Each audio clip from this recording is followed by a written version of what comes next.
Baik, sebelum kita berbicara tentang dampak, kita coba singgung sedikit tentang konvergensi.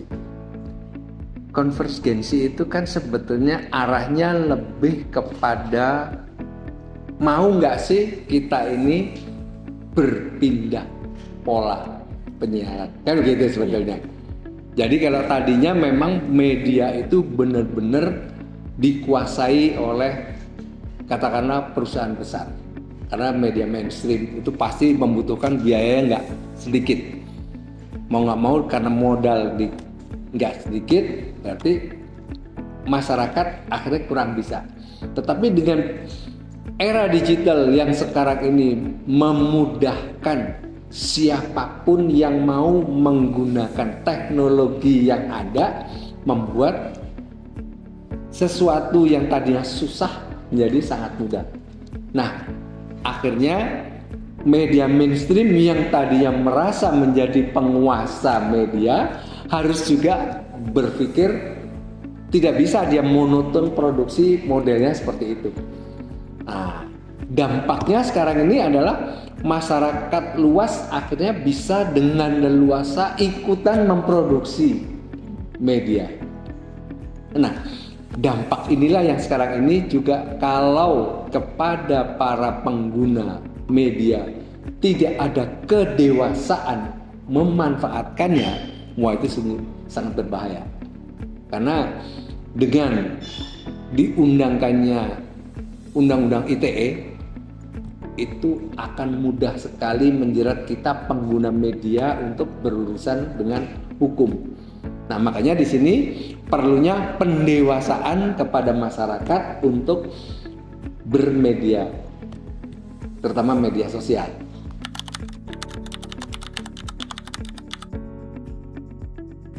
Kemajuan teknologi yang sedemikian pesat ini memang kembali lagi ini sebenarnya dampak membuat seolah-olah hilang batas-batas teritorial. Ya, karena dengan coverage area dari satelit, katakanlah ya, kalau dulu dengan teknologinya yang masih belum digital, itu satelit kita hanya mengcover area Indonesia saja. Demikian juga negara-negara lain. Tetapi dengan majunya teknologi, ternyata bukannya nggak mungkin satu wilayah itu akan di coverage area oleh lebih dari satu satelit. Itu mudahnya seperti itu. Jadi katakanlah daerah ini ada cover dari arah sebelah sini satelit, kemudian dari arah sini, sehingga akhirnya seolah-olah negara atau wilayah yang harusnya di luar ini kan mau nggak mau masuk, termasuk yang tadinya area ini tadi hanya di cover oleh satu satelitnya saja, itu kan dia juga bisa melebar juga sama. Nah, inilah yang membuat seolah-olah era digital ini membuat batas teritorial menjadi tidak ada. Kemudian apakah ini berdampak negatif? Tinggal bagaimana kita menggunakan kembali lagi.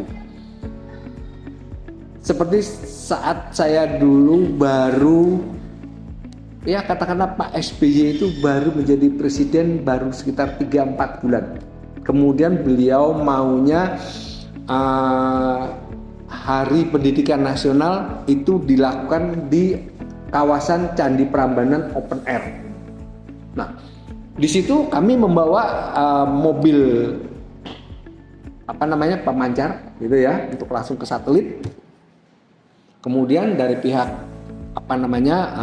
Pas Pampres menanyakan, kok Anda menggunakan mobil? Iya, karena kita langsung dengan satelit. Makanya kami akan menjual RI1 kita tidak hanya Indonesia. Tidak tertutup peluang orang di Amerika sana juga akan menikmati karena melalui satelit itu tadi. Nah, jadi di situ artinya walaupun kegiatan kita sebenarnya kegiatan nasional, tapi kenyataannya tanpa disadari menjadi sebuah kegiatan internasional. Nah, kaitannya dengan budaya sama. Begitu kita mau menjual budaya kita, membumikan budaya kita, menduniakan budaya kita, bisa dengan melalui satu program yang siarannya dipancarluaskan melalui satelit, ya insya Allah akan diterima oleh hampir seluruh dunia. Kemudian kalau toh ternyata budaya kita juga demikian dicemari oleh budaya luar, ya seperti contohnya sekarang yang paling mudah generasi kita ini kan tergila-gila dengan Korea, ya kan, Jepang, gitu yang paling dekat. Bisa nggak kita? Harusnya bisa. Makanya di sini perlunya kita selalu memberikan penguatan kepada masyarakat kita bahwa pentingnya melestarikan budaya. Nah di sini berarti kita dituntut untuk membuat program-program dalam rangka melestarikan budaya kita sendiri, untuk memagari supaya invasi dari budaya asing itu sedikit banyak ya dibendung lah. Kalau menolak nggak mungkin.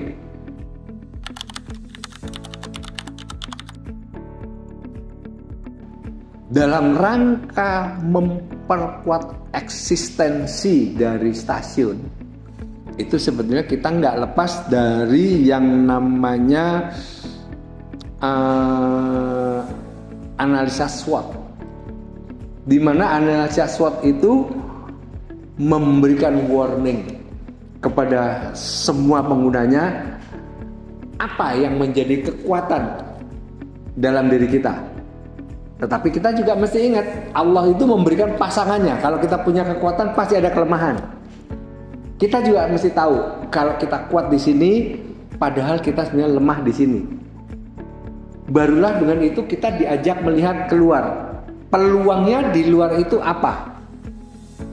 Oh, dengan kekuatan kita ini, kelemahannya ini, di luar itu adanya itu. Tinggal kita melihat sebetulnya untuk mendapatkan itu tadi, siapa-siapa yang menjadi pesaing kita. Nah, dengan analisa SWOT inilah makanya kita diharapkan untuk selalu berkreasi dan menginovasi apa-apa yang sudah kita buat. Artinya, kalau kita tidak mau selalu memperbaiki sesuai dengan kebutuhan dari audiens, sesuai dengan tren yang terjadi, ya kita bakalan ketinggalan. Karena ibaratnya kita seperti katak dalam tempurung. Sudah menganggap program kita paling bagus, enggak juga, belum tentu, karena ada masanya. Jadi belum tentu program kita yang sekarang bagus banget menjadi idola dari audiens itu bisa bertahan sampai sekian lama. Tapi sebaliknya, karena kita kreatif, biasanya program kita yang tidak terlalu idola, karena kita kreatif, bukannya nggak mungkin, justru lifetime-nya akan lebih. Karena apa? Akan jalan begini, oh ternyata diperbaiki, oh ternyata. Nah jadi pembaruan itulah yang selalu ditunggu oleh audiens. Karena itu tadi, era konvergensi ini sebetulnya menuntut kita untuk selalu aktif melihat apa yang terjadi di luar. Karena dengan kita selalu aktif melihat apa yang terjadi di luar, itu akan membuat kita terangsang untuk selalu memproduksi hal-hal yang baru.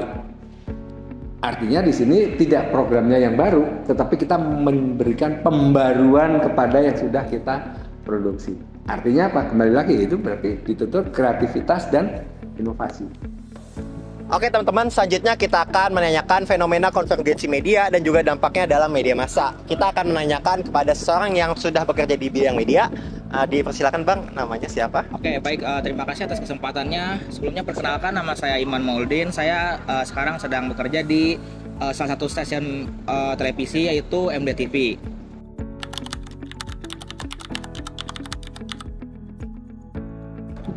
Oke, konvergensi tentu saja sangat berdampak ya. Soalnya kan kita bisa lihat tahun-tahun sebelumnya, sebelum media sosial itu seperti sekarang, TV kan jadi salah satu media yang sangat populer, gitu kan. Semua program ataupun apapun itu ada di TV, gitu kan. Tapi untuk sekarang itu mulai berpindah, pergeseran. Jadi banyak stasiun televisi itu mengalihkan segmentasinya gitu kan, karena sekarang kan banyak target audiensnya sekarang kan udah berbeda, ada Gen Z, ya masih milenial masih gitu kan. Nah itu pastinya segmentasinya berbeda gitu, jadi pasti sangat sangat berpengaruh, apalagi sekarang ada sosial media kayak TikTok, jadi mengharuskan video-video yang singkat tapi bisa menarik gitu kan. Sedangkan kalau di TV kan produksian yang emang ya minimal 1 jam gitu kan, produksian yang emang cukup panjang. Jadi pastinya orang-orang, dan kalau TV kan kita harus punya alatnya lah nonton TV, meskipun sekarang masih ada di HP, cuman masih keterbatasan. Sedangkan kalau sosial media kita mau dimanapun kapanpun itu kan bisa diakses dan real time, cepat sekali gitu kan. Cuman memang dampak negatifnya kalau misalnya media digital biasa itu keakuratan atau faktualnya itu kurang. Mungkin mereka aktual, cuman faktualnya itu kurang karena belum tahu nih sumber kredibelnya dari mana, belum jelas. Tetapi kalau misalnya di TV pastinya mereka harus udah pastinya nge-cross check faktanya di mana gitu kan, sumber-sumber utamanya bagaimana. Jadi apa yang disiarkan ke masyarakat pastinya sudah lewat tahap seleksi gitu. Jadi dipastikan berita atau informasi yang disampaikan oleh stasiun televisi itu fakta gitu.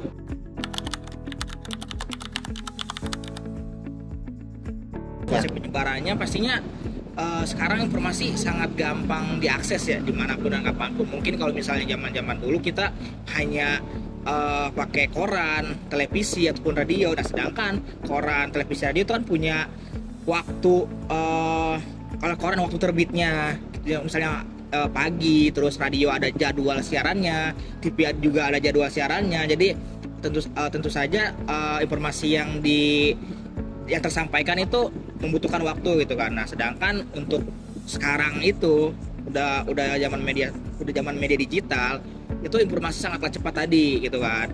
Mau misalnya ada kejadian kebakaran jam 1, itu pasti 5 menit kemudian udah nyebar, udah bisa semuanya orang tahu gitu kan, bisa di-share langsung di TikTok, Instagram maupun media sosial lainnya gitu. Jadi informasinya maupun di pelosok sekalipun, ketika mereka emang mengakses suatu internet pasti langsung tercapai suatu informasi tersebut.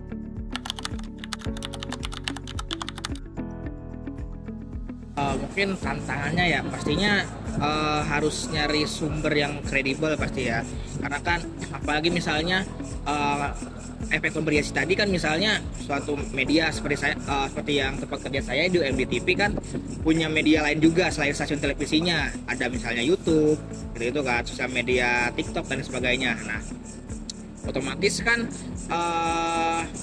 mereka sebelum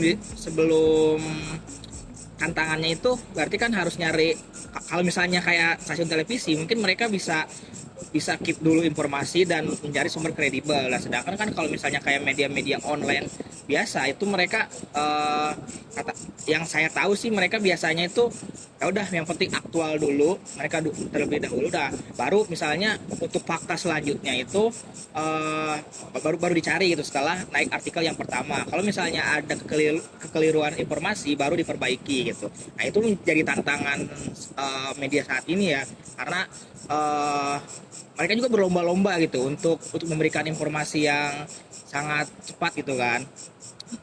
Berlomba-lomba biar mereka nggak ketinggalan juga, karena kan ada bisnis juga di balik itu gitu kan. Jadinya mereka biar lebih cepat. Cuman ya itu tadi gitu kan tantangannya, nyari sumber kredibel yang pas, kejar-kejaran dengan misalnya narasumber utamanya harus gimana.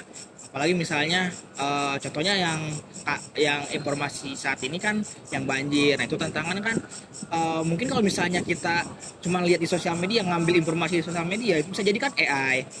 Sekarang udah zaman AI kan, bisa aja dibuat-buat tuh longsornya, misalnya yang harusnya cuma banjir biasa, di AI malah ada gunung meletus segala macam. Nah itu kan sebagai tantangan juga gitu kan. Pada itu tantangan harus gimana caranya bisa dapat sumber utamanya ya, kalau nggak langsung terjun ke lokasi ya berarti menghubungi kontributor. Biasanya kalau di TV itu ada kontributor yang mencari berita gitu kan di setiap daerahnya. Nah, bisa menghubungi kontributor tersebut untuk mencari sumber kredibelnya. Oke teman-teman, selanjutnya kita akan mewawancarai masyarakat umum. Sebelumnya boleh perkenalkan Bang, namanya siapa? Nama saya Farhan, sini saya dari masyarakat yang mengonsumsi media sosial setiap harinya.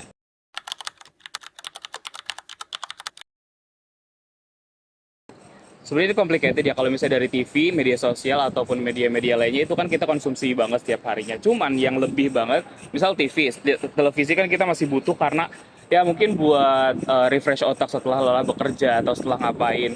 Cuman yang lebih sering banget itu di media sosial, karena mungkin itu kan bisa bisa banget buat kita akses setiap harinya atau setiap detiknya mungkin ya, karena kan handphone di genggaman kita. Dari media sosial Instagram, TikTok, Twitter, semuanya juga kita konsumsi dari situ, biasanya dari informasi-informasi yang up to date.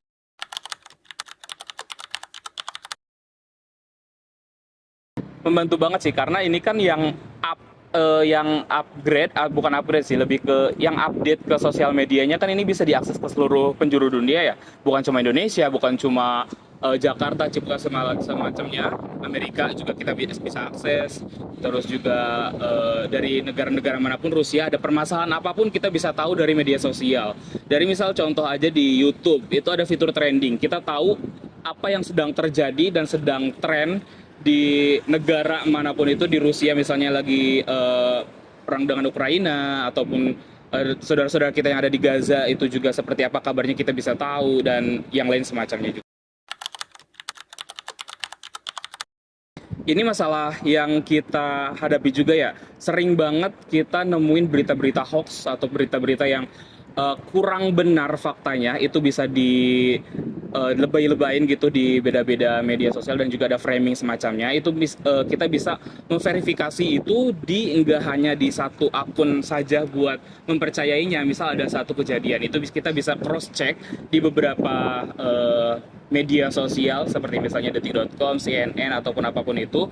Ketika semuanya yang akun-akun sudah terverifikasi atau tervalidasi itu memberitakan hal yang sama, itu berarti udah valid banget informasinya. Kalau misalnya itu nggak ada, cuma satu akun doang ataupun beberapa akun yang kurang, kredibilitasnya kurang, itu berarti kita nggak usah percaya banget, karena itu bisa aja dimanipulasi oleh beberapa individu.